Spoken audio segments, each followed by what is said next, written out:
বাংলাদেশে আমরা আমাদের নেতার ৩১ দফার আলোকে সেভাবে কাঁধে কাঁধ মিলিয়ে বাংলাদেশটাকে বিনির্মাণ করব। শহীদ প্রেসিডেন্ট জিয়াউর রহমানের বাংলাদেশি জাতীয়তাবাদের যে আদর্শ ছিল তার অর্থ আমাদের ধর্ম, বর্ণ, রাজনীতি, অবস্থান যাই হোক না কেন এই দেশের স্বার্থে, দেশের মানুষের স্বার্থে, স্বাধীনতা সার্বভৌমত্বের স্বার্থে আমাদের প্রত্যেকের সমান অধিকার থাকবে, সমান স্বাধীনতা থাকবে। মহান মুক্তিযুদ্ধে যে আদর্শ ছিল সাম্য, মানবিক মর্যাদা এবং সামাজিক সুবিচার, সেটার ক্ষেত্রে আমরা প্রত্যেকে একসাথে প্রত্যেকটা মানুষের ব্যক্তিগত স্বাধীনতা, রাজনৈতিক স্বাধীনতা এবং ধর্মীয় স্বাধীনতা সমানভাবে সুনিশ্চিত করব। এটাই বাংলাদেশী জাতীয়তাবাদ।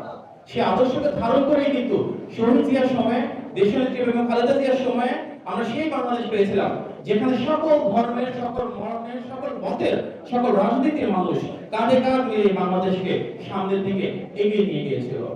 সেই ধারাবাহিকতায় কিন্তু আমরা দেখলাম ৫ই আগস্ট গত বছর যখন ফ্যাসিবাদের পতন ঘটলো, ৫ থেকে ৮ তারিখ বাংলাদেশে কোনো পুলিশ প্রশাসন, আইন শৃঙ্খলা বাহিনী যখন ছিল না, তখন আমাদের নেতা জনাব তারেক রহমানের নির্দেশনায় বাংলাদেশের সকল ধর্মের, সকল মতের মানুষের বসত বাড়ি, ধর্মীয় উপাসনালয় সহ পুরো বাংলাদেশকে সুরক্ষা দিয়েছিল বিএনপি এবং এর অঙ্গ এবং সহযোগী সংগঠনের সকল নেতৃবৃন্দ কাঁধে কাঁধ মিলিয়ে। আমরা দেখেছিলাম পূজার সময় দেশি বিদেশি অনেক ষড়যন্ত্র ছিল, তখনও কিন্তু বিএনপি নেতাকর্মীবৃন্দ আমাদের নেতার নির্দেশনায় সাধারণ মানুষকে সাথে নিয়ে, সাধারণ মানুষের পাশে থেকে প্রতিটি পূজা মণ্ডপ এবং ধর্মীয় উপাসনালয় মুসলমানদের জন্য, হিন্দুদের জন্য যেভাবে করা হয় সকল ধর্মের মানুষের জন্য সেভাবে সুরক্ষা দিয়েছিল। আমরা বিশ্বাস করি সেই বাংলাদেশ আমরা সবাই মিলে গড়ে তুলতে চাই আগামীতে, যেখানে আমাদের নেতা জনাব তারেক রহমানের যে ৩১ দফা রয়েছে তার আলোকে যার যে অবস্থানই হোক না কেন সেই বাংলাদেশী জাতীয়তাবাদের আদর্শকে ধারণ করে আমরা কাঁধে কাঁধ মিলিয়ে নির্মাণ করব, যেখানে আমাদের একটাই পরিচয় হবে আমরা বাংলাদেশী, আমাদের একটাই পরিচয় হবে আমরা প্রত্যেকে গণতন্ত্রের ধারক। শহীদ জিয়ার ডাকে যখন সেই স্বাধীনতা যুদ্ধ শুরু হয়েছিল ৭১-এ, তখন কেউ জিজ্ঞেস করে নাই কার কি ধর্ম। সেখানে আমরা সবাই একটা আকাঙ্ক্ষা নিয়ে দাঁড়িয়েছিলাম যে আমরা একটা স্বাধীন সার্বভৌম রাষ্ট্র প্রতিষ্ঠা করতে চাই।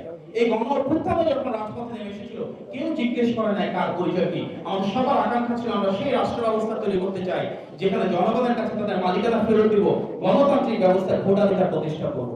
আগামীর বাংলাদেশে আমরা আমাদের নেতার ৩১ দফার আলোকে সেভাবে কাঁধে কাঁধ মিলিয়ে বাংলাদেশটাকে বিনির্মাণ করব যেন প্রত্যেকটা মানুষের সমস্যার সমাধান হয়, ভাগ্যের পরিবর্তন হয়, রাষ্ট্রের মালিক হিসেবে প্রত্যেকের অধিকার এবং স্বাধীনতা আমরা পূর্ণাঙ্গভাবে প্রতিষ্ঠা করতে পারি।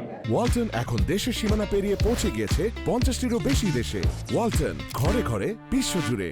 আজকের এই চমৎকার অনুষ্ঠান আয়োজনের জন্য আমি বাংলাদেশ পূজা উদযাপন ফ্রন্টকে এবং সারা দেশ থেকে যারা এসেছেন আপনাদের সবাইকে আন্তরিকভাবে ধন্যবাদ জানাই।